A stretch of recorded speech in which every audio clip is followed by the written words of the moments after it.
Magandang araw po sa inyo lahat. Ako po si Bishop Ted Bacani, Bishop Emeritus ng Novaliches.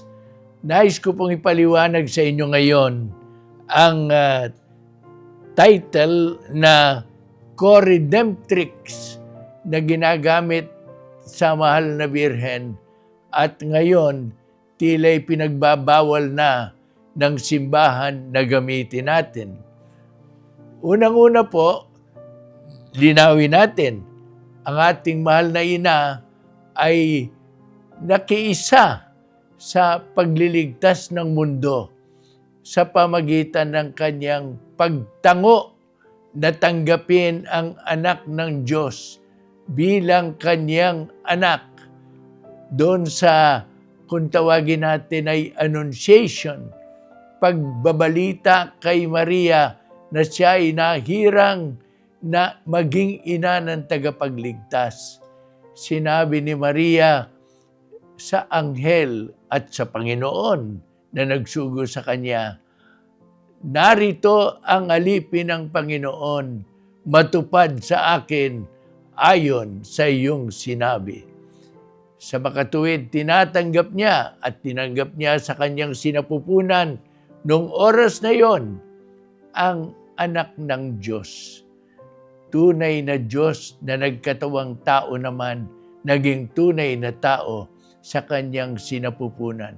Kanya sa Angelus na dinadasal natin, sinasabi natin, and the Word was made flesh and dwelt among us.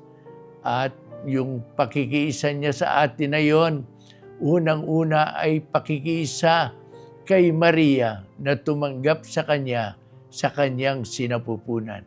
Yun po ay walang kaduda-duda na sa ganong paraan ay nakiisa at tumulong si Maria sa pagliligtas ng mundo.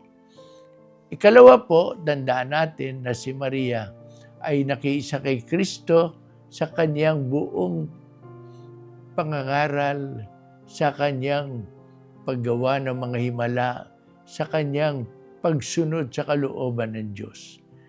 Lagi pong nakiisa si Maria, ngunit lalo tigit doon sa paanan ng krus ay nakiisa siya sa paghihirap ng kanyang anak. At siya rin naman po ay sa panahon na yon, doon sa ilalim ng krus, ay nakiisa sa pag-aalay na ginawa ni Kristo ng kanyang sarili sa kanyang Ama. At siya rin po naman ay nag-alay ng kanyang sarili. Ngunit, dahil na po dito, matatawag ba natin si Maria na Co-Redemptrix? Bay, magugulat po kayo. Nung una po ay tinatawag si Maria na Redemptrix lang eh. Kanya, nung gumawa po ng paraan ang simbahan na ito naman ay balansehin, wika nga, na hindi sabihin siya Redemptrix, kundi Co-Redemptrix. Ngunit ito ba ay nagsasaad din naman sa tamang paraan ng papel ng pakikiisa ni Maria sa pagliligtas ng mundo na ginawa ng ating Panginoon. Maging malinaw po tayo sa sinasabi ng Biblia that there is only one mediator between God and man. Meron lang pong isang tagapamagitan sa pamagitan ng Diyos at ng tao. At ito ay walang iba kundi ang taong si Jesus. Si Jesus na anak ng Diyos na nagkatawang tao. Siya po ang kaisa-isang tagapamagitan sa Diyos at sa tao. At sa sulat naman po sa mga taga-Efeso ni San Pablo at saka sa sulat niya sa mga taga Colossus, lumilitaw po na tayo ay tinubos. Tayo ay iniligtas ng Panginoon. Tayo ay pinagkasundo sa kanyang Ama. At pinagkasundo tayo sa isa't isa sa pamagitan ni Kristo. Si Kristo lamang ang ating tagapagligtas at wala nang iba. There is only one Redeemer. At sa kanya pong pagliligtas na yon, ang ginawa niyang pagliligtas ay sapat na, sobra-sobra pa, at wala nang kinakailangang idagdag pa na anuman doon sa kanyang pagliligtas. Kanya po ang ating Panginoon ay the only Redeemer, ang kaisa-isang tagapagligtas. Kung ganun po, si Maria, matatawag po ba nating co-redemptrix? Alam po man ninyo, ang simbahan mismo, sa pamagitan ng mga dokumento noong nakaraan, official documents po, tinawag si Maria na co-redemptrix. Ang unang papa naman na tumawag sa kanya na co-redemptrix ay si Pope Pius XI. At si Pope John Paul II naman din po ay tinawag din siya na co-redemptrix. Ngunit ito po ay hindi masyadong pinaliliwanag kung ano ang gustong sabihin talaga.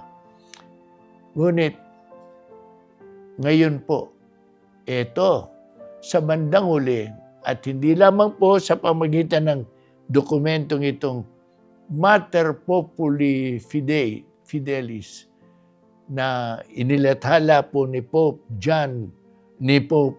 Leo XIV, hindi lamang po sa pamagitan ng official document na ito na sinabing hindi nababagay ang salitang co-redemptrix pagdating kay Maria. Iisa lamang ang Redeemer. At tandaan po natin, dahil iisa lang, huwag tayong gagawa ng sino man na parang kahit sa tunog lang ay para bagang kapantay ng kaisa-isang tagapagligtas. Wala pong kapantay si Kristo. At sa pagliligtas niya sa mundo, wala siyang kinakailangan na maging katulong na kinakailangan. Lahat ng tulong na ibinigay kay Kristo ay siya rin naman ang nagbigay at mula rin naman sa kanyang biyaya. Hindi po kinakailangan ng anuman tulong ni Kristo para siya ay maging tagapagligtas natin. Siya lamang ang kaisa-isang tagapagligtas. At sapat na at abot-abot pa at sobra pa ang kanyang ginawa upang tayo ay iligtas. Wala na pong kinakailangang tulong ng iba. At kung anumang tulong meron ay galing na rin po kay Kristo. Galing na rin sa kanyang pagpapakita ng awa at kapangyarihan para tayo ay mailigtas. Kaya po, noon pang panahon ni Pope Francis, pakinggan ninyo, ito po yung si Pope Francis na atin pong kinikilalang mabuti. 3 beses, hindi ko kulangin sa 3 beses, sinabi niya na maliwanag na iisa lamang ang tagapagligtas. Pakinggan po ninyo, sabi niya, Mary never wished to appropriate anything of her son for herself. She never presented herself as a co-savior. No, a disciple. Ayan po ang pagpipresenta ni Maria sa kanyang sarili ay hindi bilang isang tagapagligtas, kundi isang alagad ni Kristo. At muli, Our Lady did not want to take away any title from Jesus. She did not ask for herself to be a quasi-redeemer, or a co-redeemer. No, there is only one Redeemer, and this title cannot be duplicated. Naku, napaka-diretso ng sinabi ni Pope Francis. Pakinggan ninyo uli. There is only one Redeemer, and this title cannot be duplicated. Sabi, she did not ask for herself to be a quasi-redeemer or a co-redeemer. No. Sabi ni Pope Francis, hindi po si Pope Leo yon.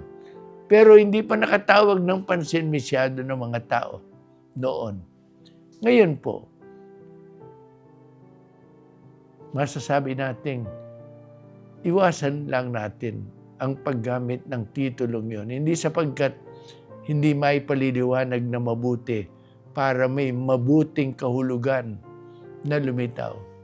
Hindi po, kundi para po maiwasan na lamang ang mga pagkakamaling interpretasyon.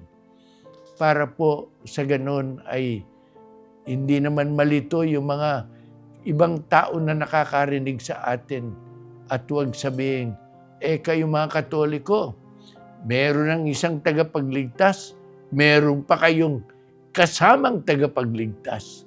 Sapagkat yun po ang dating ng co-redeemer, lalo na sa mga hindi pinagpapaliwanagan ito. Tayo rin pong mga Katoliko, kasama po ng Biblia at katulad po ng pagtuturo ng buong simbahan, ay nagsasabing, iisa lamang ang tagapagligtas. At walang iba kundi ang ating Panginoong Jesucristo.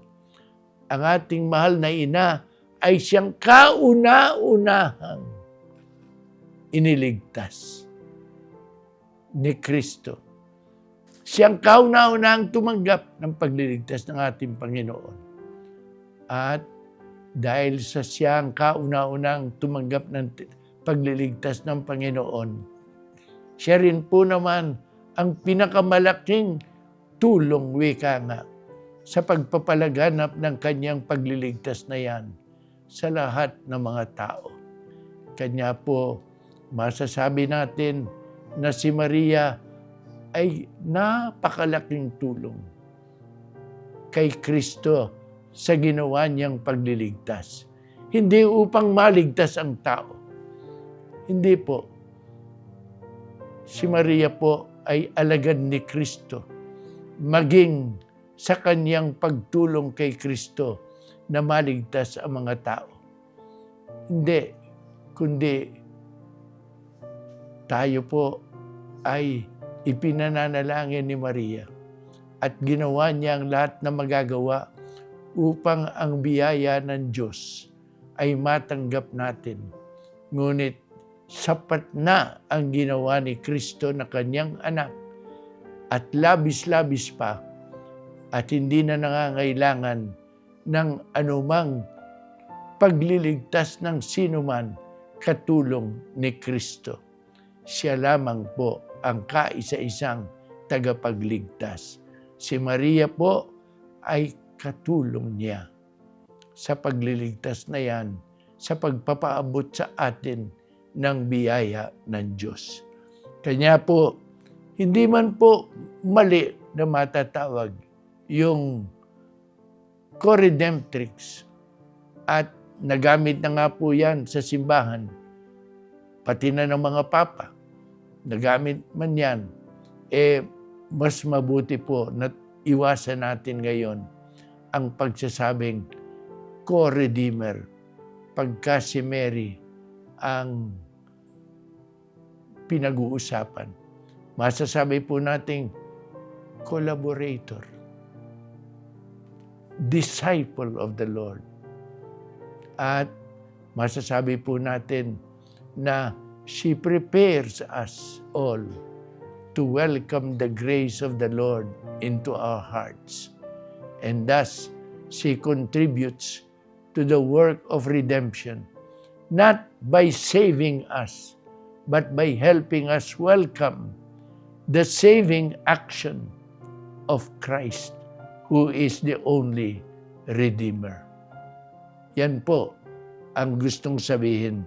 Kaya po, kung maaari, huwag na natin gamitin yung co-redemptrix. Hindi sapagkat mali at hindi may paliliwanag na mabuti, kundi sapagkat baka panggalingan ng hindi magagandang pagkaintindi sa itinuturo ng simbahan.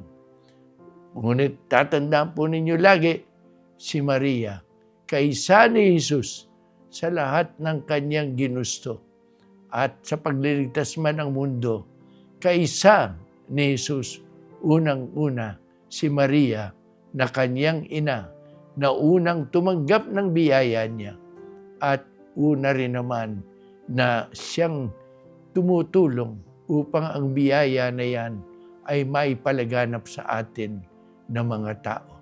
Kanya po, siya po ang ating mother in the order of grace. Yan po siguro ang pinakamagandang sabihin tungkol kay Maria sa ating kaugnay ng ating kaligtasan. She is our mother in the order of grace. Marami po salamat sa inyong pakikinig at hari nawa po ay naliwanagan kayo.